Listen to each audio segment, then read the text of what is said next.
Good afternoon, everybody. I don't have anything off the top. Simon, do you want to kick us off? Yeah, sure. Could we go to the West Bank? Sure. And the killing of a American citizen.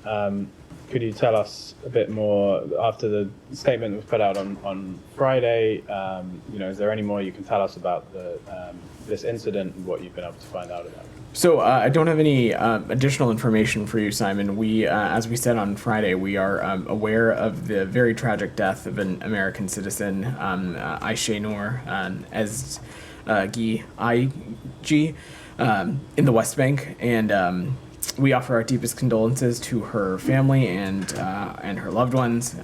We have urged a swift, thorough, and transparent investigation, and are urgently working to get more information as possible as it relates to the circumstances of her death. We have no higher priority than the safety and security of American citizens, especially those that are abroad. Our understanding is that our partners in Israel are looking into the circumstances of what happened, and we expect them to make their findings public, and expect that whatever those findings are, expect them to be thorough and transparent. But I don't have any additional information around the circumstances beyond that, Simon. You said you're urgently working to get more information. What does that involve?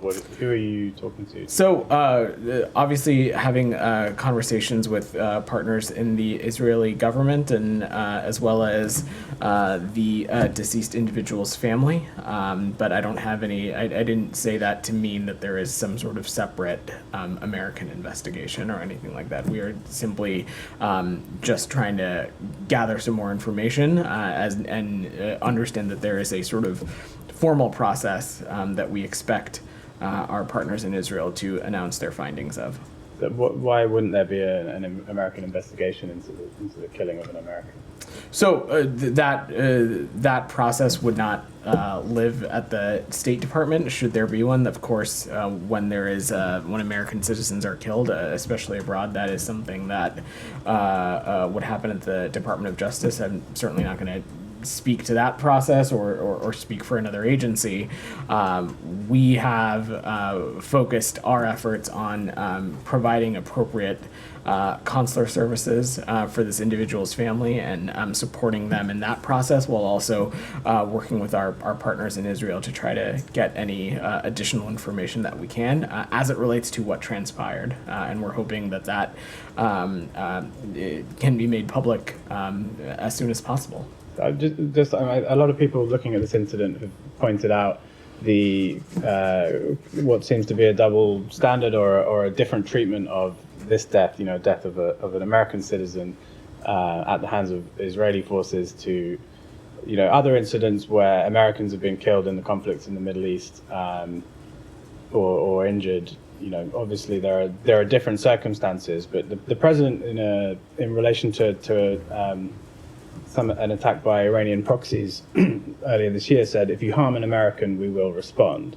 Does that apply in this case, or are we talking about a different standard? Well, it's clear to anybody, Simon, that what the president was talking about in that context was a terrorist attack or a direct attack from a state or non-state actor that intentionally was conducted to put Americans or American citizens in harm's way. And of course, when it comes to the protection of our citizens and our personnel, and if they are targeted, we of course will take appropriate action. As it relates to the events on Friday, we are still gathering information as it relates to what transpired, what happened, and as tragic as it is, and it is tragic anytime anybody loses their life, any civilian loses their life. For people who work at this department, it is especially tragic when an American citizen loses their life. But we still don't know with full certainty what transpired and what happened, and that's why we are working to get as much information as we can, as well as encouraging our partners in Israel to quickly and robustly conduct and conclude their process and make their findings public so we can understand what happened. And should whatever happened deem that there be appropriate accountability, the United States would certainly expect that as well. Going back to what I was saying before, it is of course tragic when any civilian loses their life, but it is important to note what you said, Simon, which is that each circumstance is different, and it is really important to keep that in mind in these processes. The way that you're describing that sounds like you haven't sort of. Obviously, you don't know exactly what transpired, but do you have doubt that it was an Israeli bullet? I am not going to get ahead of a process here, Simon. Obviously, there has been a great deal of open source and public reporting and eyewitness reporting about what transpired on Friday, and I certainly will let those comments and those reportings be. But I think most important is to let this process play out, for the facts to be gathered, and for those to come to light. And I will just leave it at that. I'll let my colleagues go. I'm going to go to Nadia in the back, and then you. Go ahead. Thank you, Vedant. So Yeah. you say you're still seeking more information regarding killing of Ayşenur 3 days after her killing in the West Bank. Actually, all the information available indicate that she was killed by an Israeli sniper.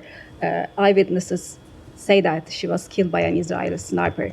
Autopsy report say that she was shot in the head by an Israeli sniper. Your ally, NATO ally, Turkey, says that she was murdered by Israel. So what sort of information you are looking for? Do you have any doubt that she was killed by Israel? I appreciate all that you're sharing, but there is a process that we have to respect and let play out here. Our partners in Israel have indicated that they are conducting a process and that they will make public their findings. Again, we expect that to happen as swiftly as possible, and we expect that process to be thorough. We expect that process to be transparent.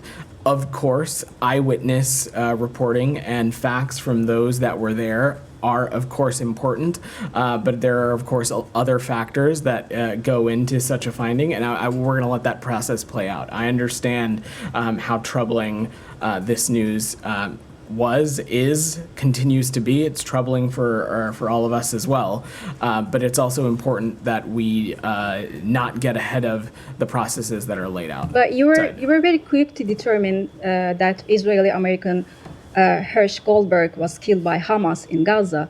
And have you ever sought for further information regarding his killing? And if, why haven't you shown the same quick response and reaction to the killing of Ayşenur? So, respectfully, Rabia, I understand that how tragic this loss of life was, and how deeply heartbreaking it is for so many people. But as I said to Simon, each circumstance is different, and let's be really clear and make sure that we are not conflating the direct murder of American and Israeli citizens, hostages, being held by a terrorist group, being murdered by members of Hamas. Each circumstance is unique and different, and any time an American citizen or a civilian loses their life, it is incredibly tragic. But the circumstances around how that happens is important. The facts matter, and I am just not going to get ahead of the process as it relates to this. Ayşenur's family called for an independent investigation. Would you support this call? So, look, what you just heard me say to Simon, we expect Israel to make their findings public. We expect those findings to be shared, transparently and as thoroughly and as soon as possible. Beyond that, I'm just not going to get ahead of what those findings determine, and should those require any additional steps needing to be taken. Said, go ahead. Thank you. Vedant, Yeah. do you actually condemn the actual act of killing an American citizen protesting, the aggression of, let's say, the Israeli occupation army. Said. You condemn the act of the killing itself. Let's- Do you condemn that act? Let's just be very clear. Of course, we would condemn the death. The death of any American citizen is heartbreaking. But let's be just very precise and clear that I am not going to speculate on what transpired on Friday, as those facts and those processes are still being determined and adjudicated, and we're going to let that process play out. It is troubling. It is tragic, and it certainly there is a responsibility here to share as much information as possible, so that Miss IG's family has the most appropriate accounting of what exactly transpired and what happened here. But Saeed, there is a process, and I'm just not going to get ahead of that. And I will, I'm not going to speak on behalf of our partners in So you Israel. actually condemn the act of the killing, of the murder of an American citizen. Of course, Saeed, the murder of any American citizen we would take issue with. Okay. So let me just follow up. In Beta, there are protests in Beta every day.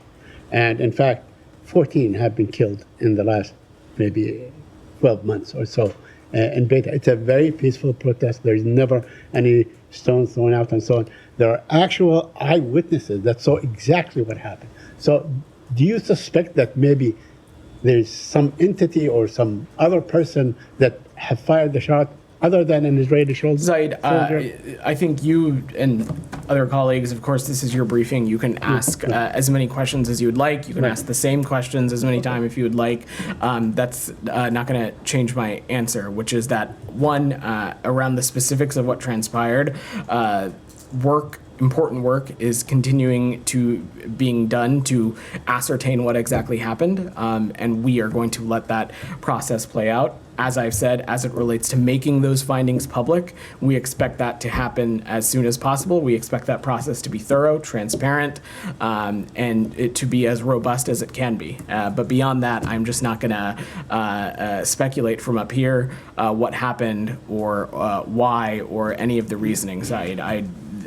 As I said to Rabia, eyewitness accounts are, of course, helpful, key, informative to all of this, but there is a process in place, and we will let that process play So out. would you rely on the eyewitness accounts, or you just rely on the Israeli? I am not going to speak to the process, Said. That's fine. I just want to take And you again, back I just want to reiterate again that we are working closely Right. to ascertain the facts, but there is not a State Department led investigation that is going on as it relates to because this. the record, Vedant, is really quite abysmal, and when it comes to Israel investigating itself on the killing of Americans. I mean, I can take you back to March 16, 2003, when Rachel Corrie, a Jewish American, was killed by a bulldozer, in plain sight of everybody, and the Israelis only came back with an answer in 2012, and it was just like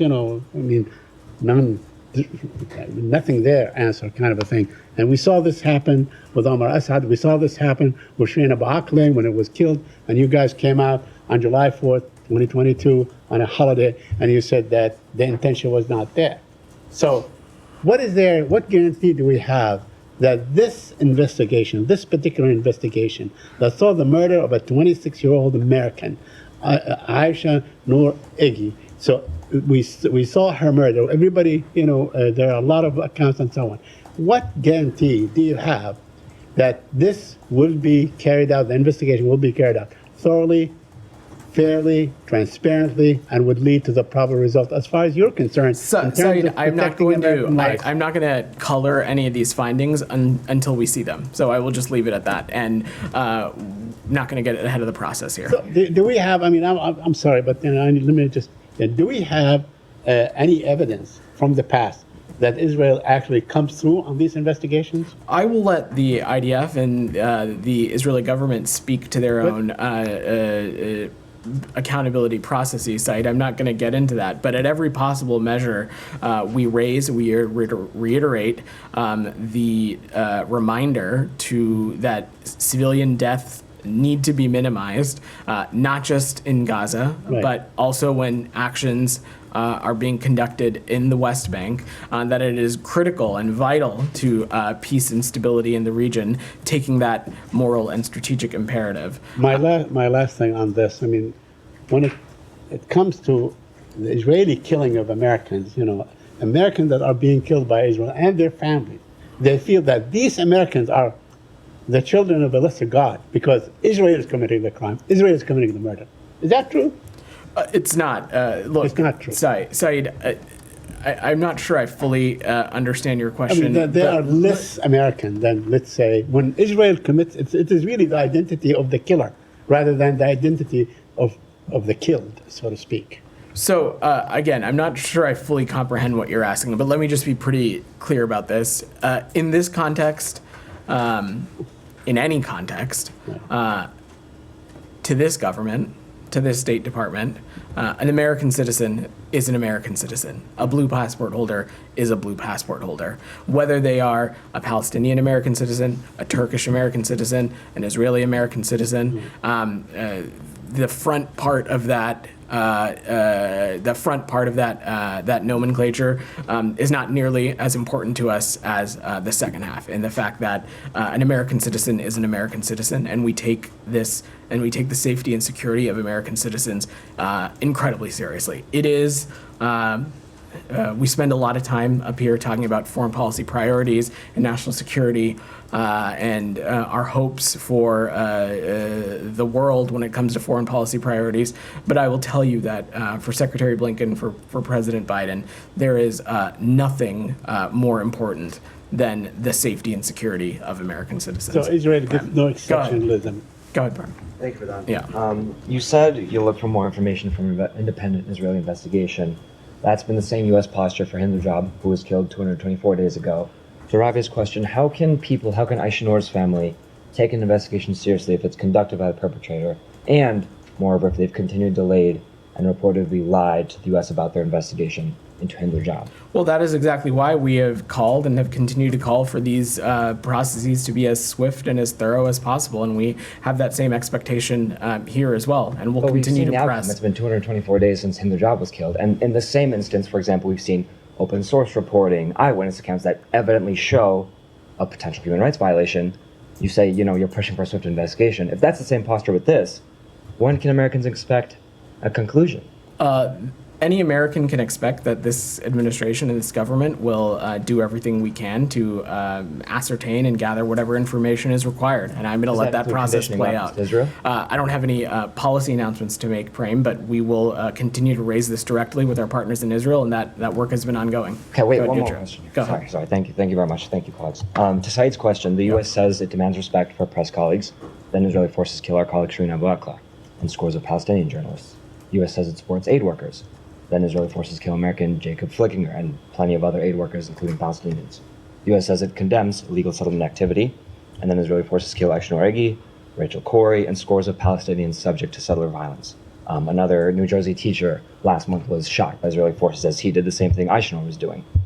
How many more Palestinians and how many more Americans killed, violated will it take before this administration actually does announce a policy change? So, Prem, I will say this, that one of the reasons we are so squarely focused on working to get a ceasefire deal is because of the calm and the stability and the potential it has for that, not just in the immediate Gaza Strip and the surrounding areas, but the region broadly, and the benefits that it could have when it comes to peace and stability and calm and the reduction of tensions in the West Bank as well.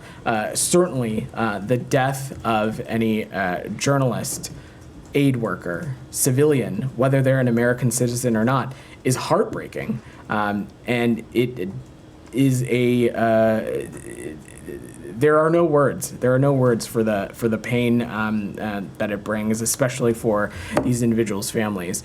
But we will continue to stress directly to all that there is a moral and strategic imperative to minimize the impacts on civilians, and we will continue to press on that as aggressively as we need to.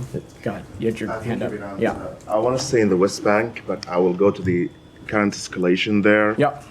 And today, the Israeli finance minister put a tweet on X, if that expression is correct now, but he said literally that it's the mission of his life is to create reality on the ground to block any future Palestinian state.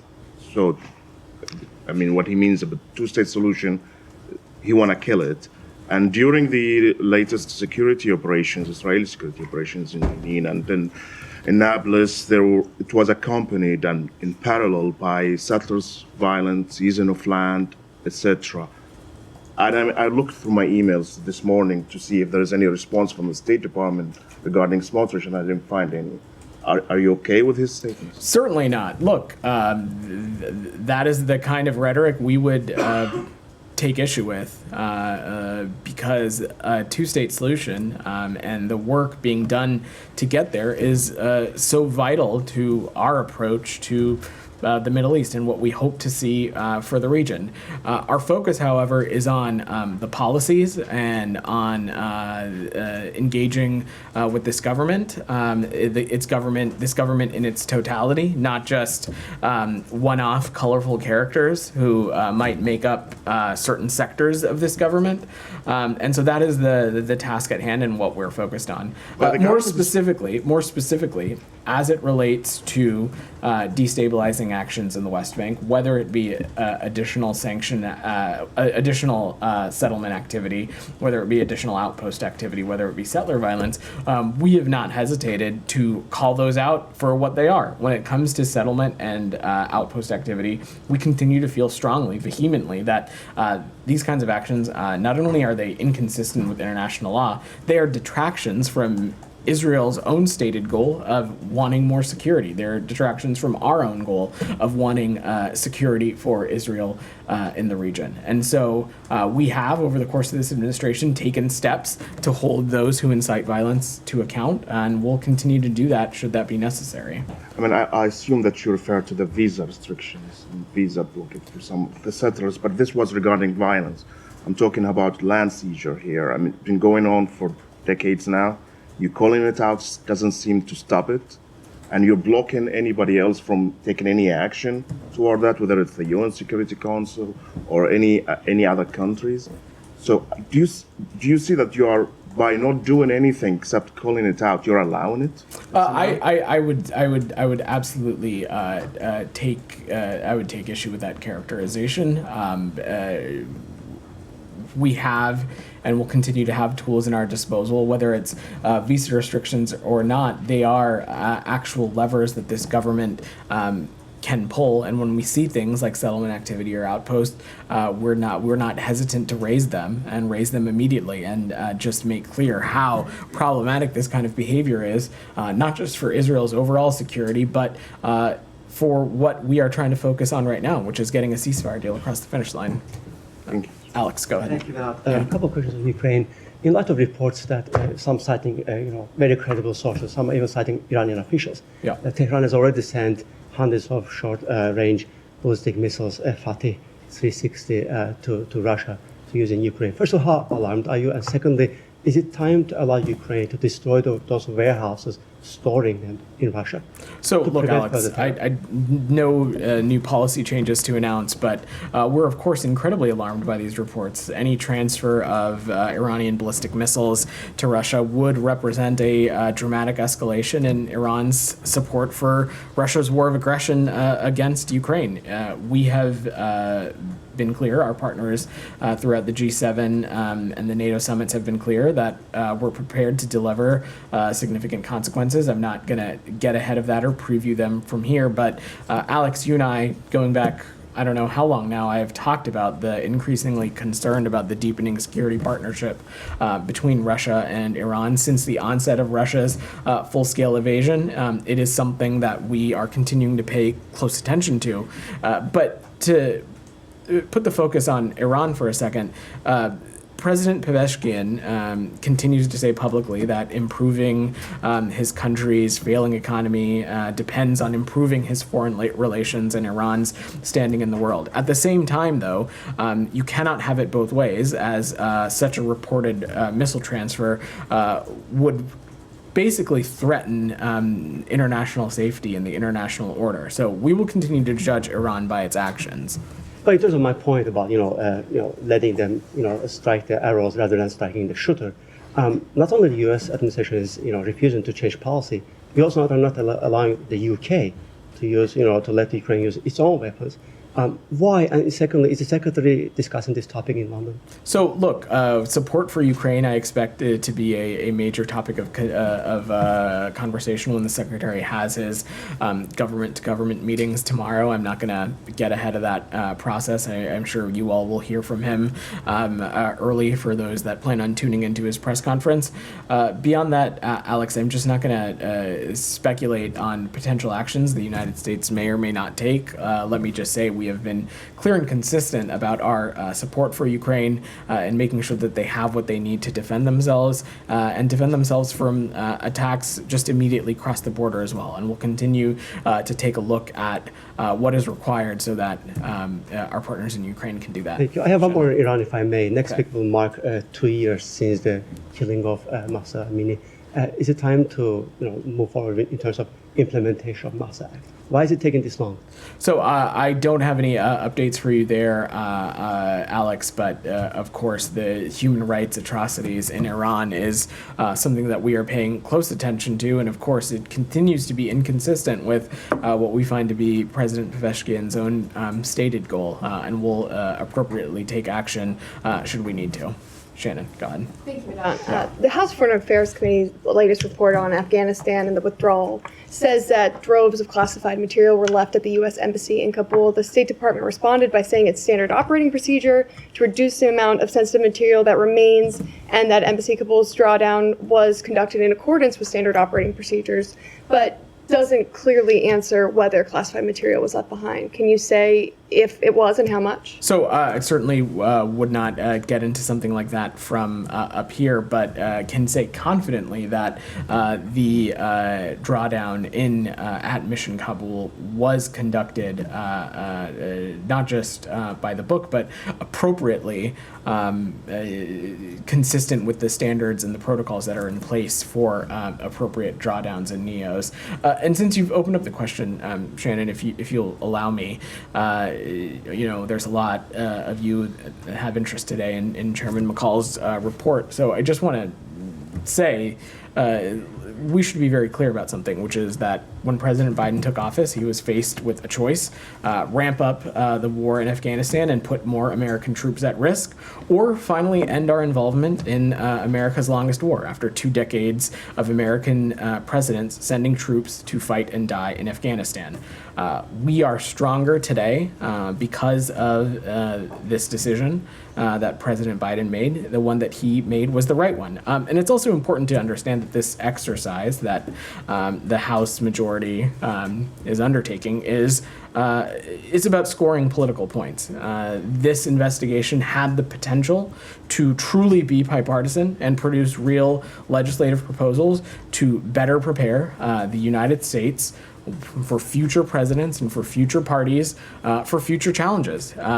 Instead, the majority chose to seek scandal over substance, and this quote-unquote investigation seems to not actually have uncovered anything new, and instead is a collection of cherry-picked comments from various transcribed interviews and interviews designed to paint an inaccurate picture of this administration's efforts.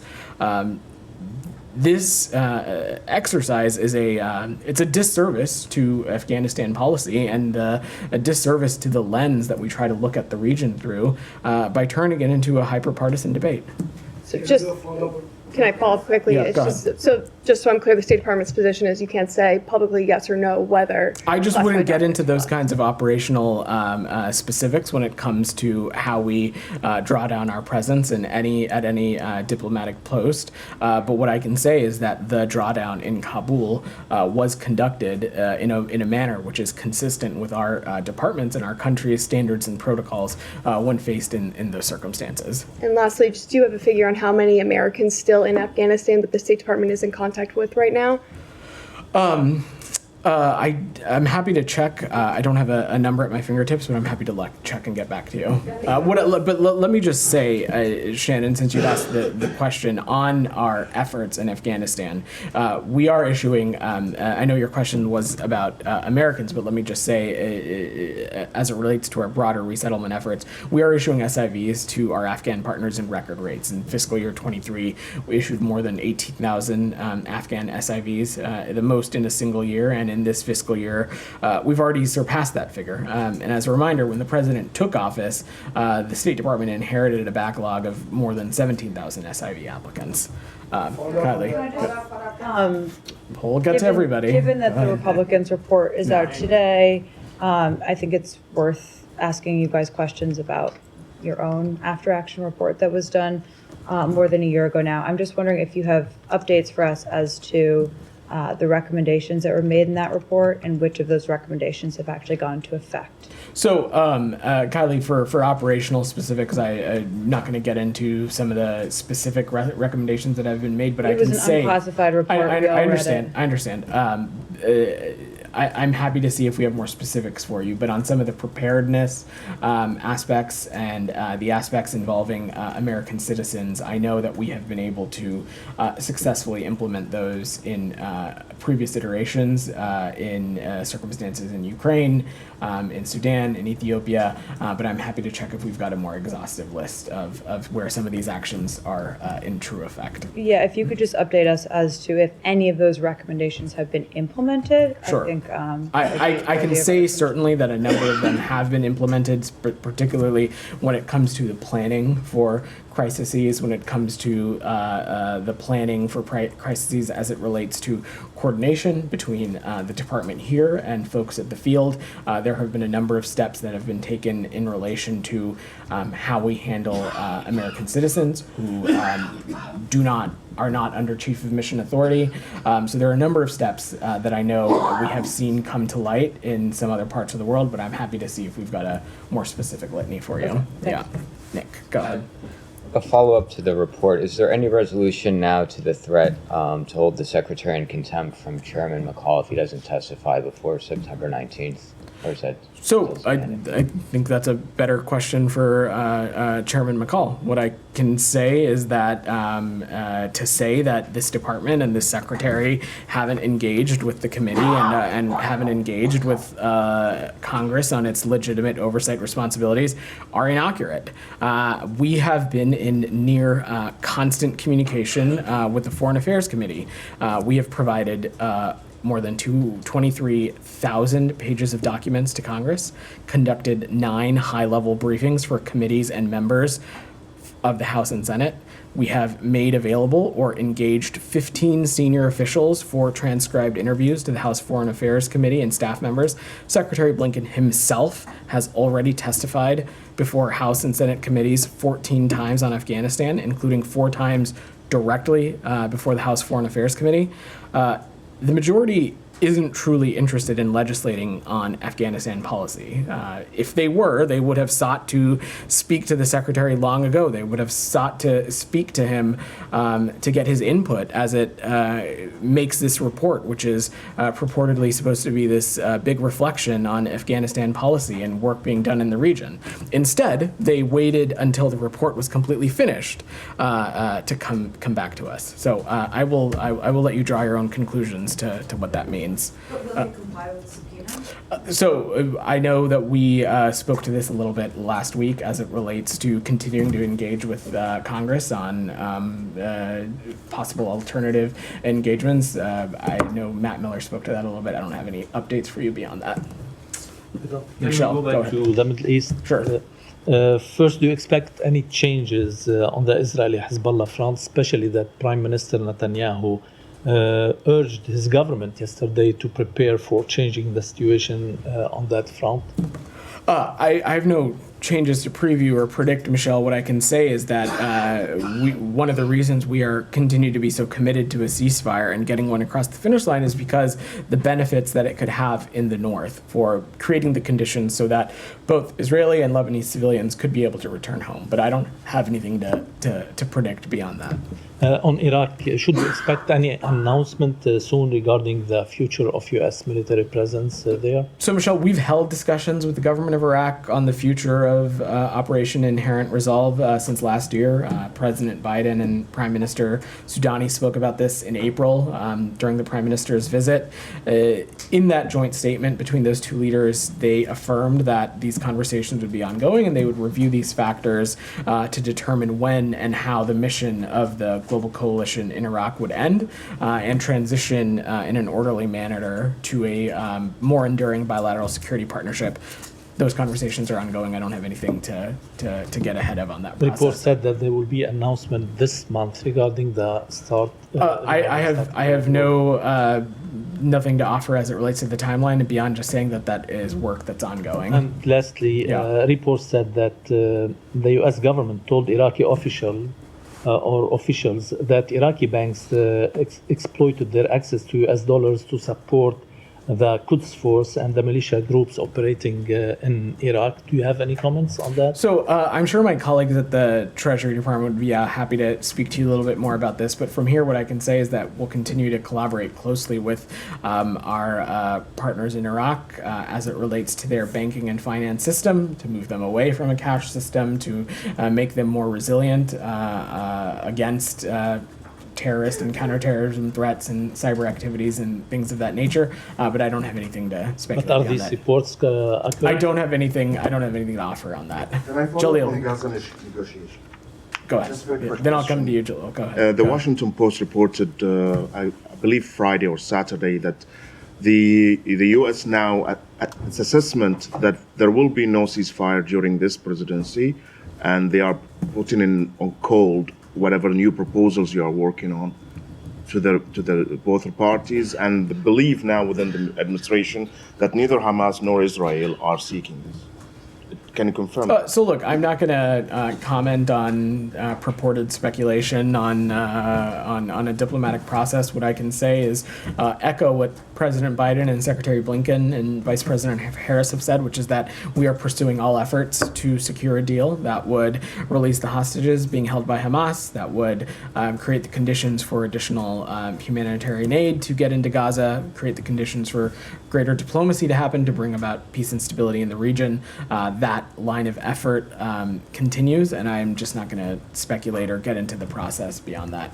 Jalil, go ahead. Very much, Vedant. Yeah. I'm sorry, I originally had 3 questions, but just one extra added because of Shannon's question. So Yeah. you said the Afghanistan withdrawal was State Department did good, but there was no ambassador at the time of the withdrawal, right? That is correct. There was no U.S. ambassador, but the U.S. military personnel were left there, right? I'm not sure how you There mean, was no Jalil. ambassador, U.S. ambassador at the time of the U.S. withdrawal under President Biden. Sure, at the onset of this administration, yes, there was not a Senate-confirmed ambassador to Afghanistan, but that is frankly a little bit besides the point, because when it comes to any diplomatic facility that we have around the world, not only do we have robust teams in place, but when there is not an ambassador there, there is a charge d'affaires, that is the senior most diplomatic person on the ground leading the efforts, leading the chief of mission. That continued to be the case in Afghanistan, and there were a number of individuals who actually came out of who came out of retirement, rejoined government service to help lead these final months, including Ambassador Ross Wilson, who was the last and senior most civilian on the ground in Afghanistan prior to the withdrawal. Okay.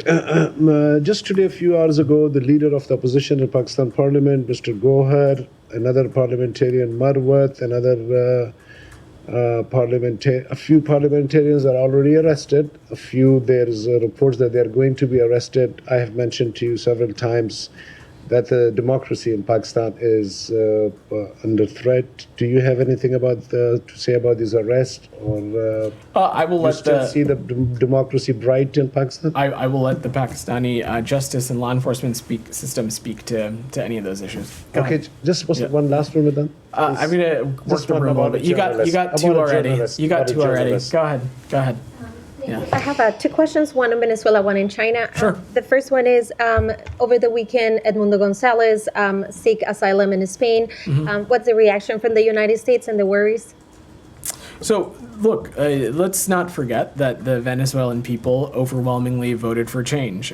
But the repression and crackdown on human rights and the threatening of opposition officials that we're seeing all around Venezuela has forced the winning candidate, Edmundo Gonzalez, into exile, as Maduro has and continues to kill or jail thousands of Venezuelans. Our intention, the United States, is to continue to support the winners of the July 28th presidential election and collaborate closely with our international partners to achieve the goal of a peaceful restoration of democracy in Venezuela.